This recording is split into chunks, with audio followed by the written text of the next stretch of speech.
Artigo 81. O salário família é devido mensalmente ao segurado empregado, inclusive o doméstico, e ao trabalhador avulso, com salário de contribuição inferior ou igual a R$ 1.425,56, na proporção do respectivo número de filhos ou de enteados e de menores tutelados, desde que comprovada a dependência econômica dos dois últimos nos termos do disposto no artigo 16, observado o disposto no artigo 83. Artigo 82. 1. Ao empregado, inclusive o doméstico, pela empresa ou pelo empregador doméstico, juntamente com o salário, e ao trabalhador avulso, pelo sindicato ou órgão gestor de mão de obra por meio de convênio.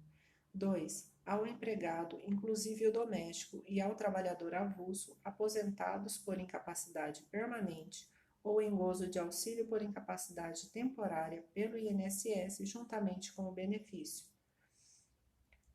4. Aos demais empregados, inclusive os domésticos, e aos trabalhadores avulsos, aposentados aos 65 anos de idade, se homem, ou aos 60 anos de idade, se mulher, pelo INSS, juntamente com a aposentadoria. Parágrafo 3º. Quando o pai e a mãe são segurados empregados, inclusive domésticos ou trabalhadores avulsos, ambos têm direito ao salário família. Parágrafo 4º. As cotas do salário família, pagas pela empresa ou pelo empregador doméstico, serão deduzidas quando do recolhimento das contribuições. Artigo 83.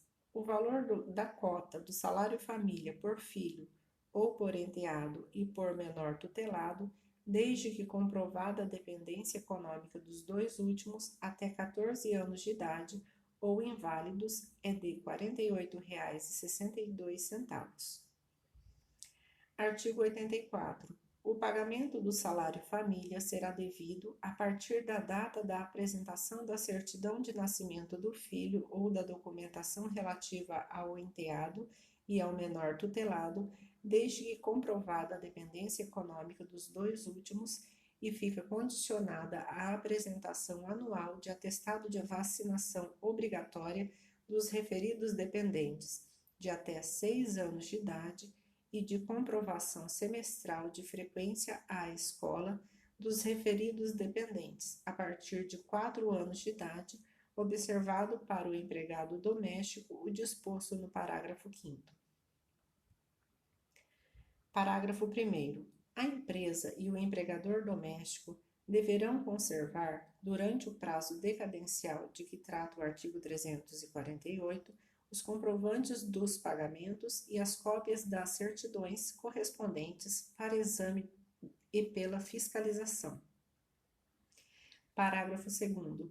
Na hipótese de o segurado empregado ou de o trabalhador avulso não apresentar o atestado de vacinação obrigatória e a comprovação de frequência escolar do filho, do enteado ou do menor tutelado, desde que comprovada a dependência econômica dos dois últimos, na data definidas pelo INSS, o benefício do salário família será suspenso até que a documentação seja apresentada.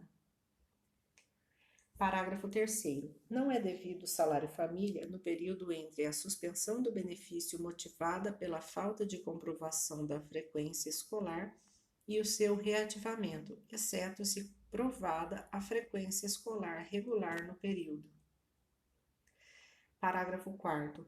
A comprovação semestral de frequência escolar de que trata o caput será feita por meio de apresentação de documento emitido pela escola, na forma estabelecida na legislação específica, em nome do aluno, de qual conste o registro de frequência regular ou de atestado do estabelecimento de ensino que comprove a regularidade da matrícula e a frequência escolar do aluno. Parágrafo 5º.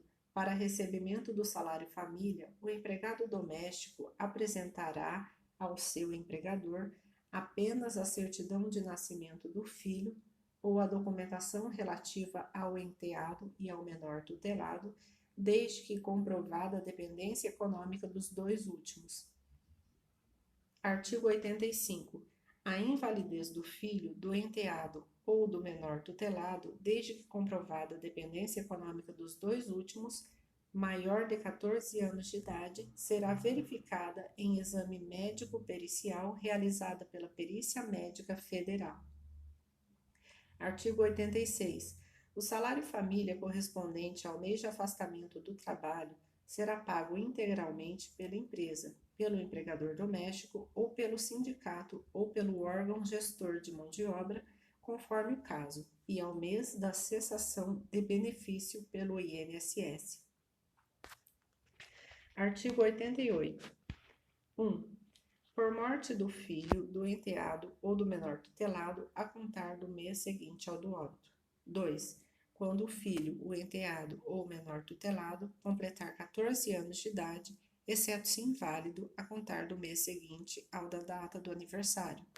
3. Pela recuperação da capacidade do filho, do enteado ou do menor tutelado inválido, a contar do mês seguinte ao da cessação da incapacidade. Ou Artigo 89.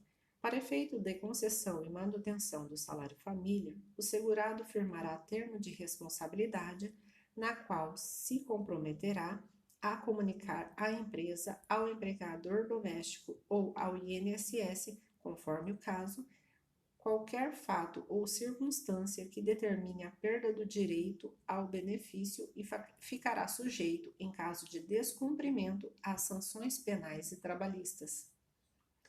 Artigo 90.